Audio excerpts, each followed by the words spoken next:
এবারে ওজন কমিয়ে হাজির হলেন শাবনূর। রঙ্গনা দিয়ে দীর্ঘদিন পর পর্দায় ফিরছেন ঢাকাই সিনেমার একসময়ের জনপ্রিয় অভিনেত্রী শাবনূর। ইতিমধ্যেই ছবির প্রথম লটের শুটিং সম্পন্ন হয়েছে। দ্বিতীয় লটের শুটিংয়ের আগেই নিজের আমূল পরিবর্তন এনেছেন এই নায়িকা।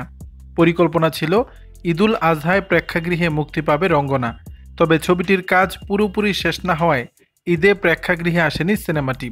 এরপরই পরিচালক আরাফাত জানান, বাকি অংশের কাজ শেষে মুক্তি দেওয়া হবে রঙ্গনা। এদিকে রোববার 23 জুন নিজের ফেসবুক অ্যাকাউন্টে দুটি ছবি শেয়ার করেছেন শাবনূর। দেখেই বোঝা যাচ্ছে শরীরের মেদ ঝেড়ে ফেলেছেন অভিনেত্রী, সেটাও সিনেমার চরিত্রের প্রয়োজনে।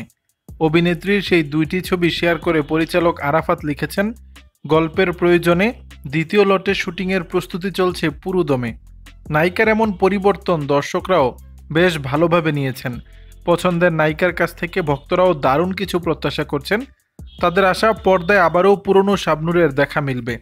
গত মাসে ছবি শুটিং শেষ করে সিডনিতে গেছেন শাবনূর। শিগগিরই দেশে ফিরবেন তিনি। ঢাকায় ফিরলেই সিনেমার বাকি অংশের কাজ শেষ করবেন। দর্শক, ছবিতে শাবনূরকে দেখতে কেমন লাগছে তা জানিয়ে দিবেন নিচের কমেন্ট বক্সে।